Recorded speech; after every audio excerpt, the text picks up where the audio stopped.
Voilà, ici on est dans un espace où on retrouve 90 écrans.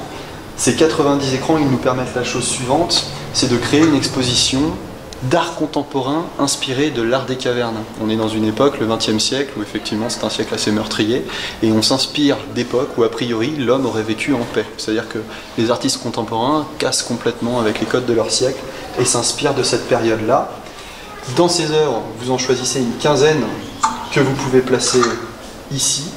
L'idée c'est qu'à la fin, quand vous avez réalisé cette exposition, vous puissiez l'exposer sur les écrans qui se trouvent ici, en face et au-dessus de vous.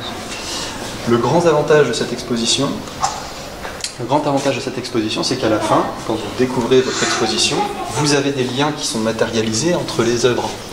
Vous avez ici quelques pointillés qui vous permettent par exemple de savoir que lorsque vous choisissez les 3 hommes en marche de l'eau, vous savez qu'il est lié avec une autre œuvre qui se trouve juste à côté, d'Ossip Zadkine. On va retrouver plusieurs œuvres à la fois de l'art contemporain mais également de l'art paléolithique. Là vous retrouvez donc la salle des taureaux de Lascaux.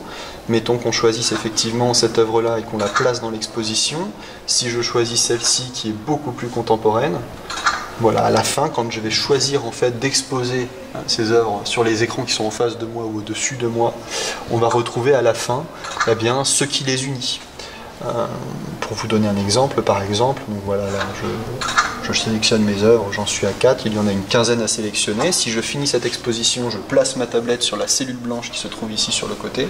Les tablettes vont déclencher une exposition qui s'affiche là juste devant vous et au-dessus.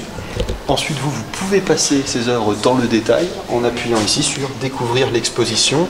On a ici un visiteur qui s'appelle Thierry. Si on veut découvrir son exposition, voilà, on se rend compte qu'il a choisi plusieurs œuvres, notamment les bisons adossés.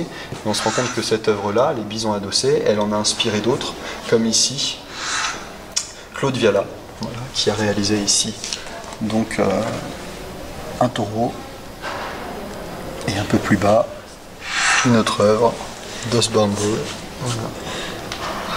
Keith Haring, qui crée un taureau que l'on croirait sorti tout droit de la grotte de Lascaux.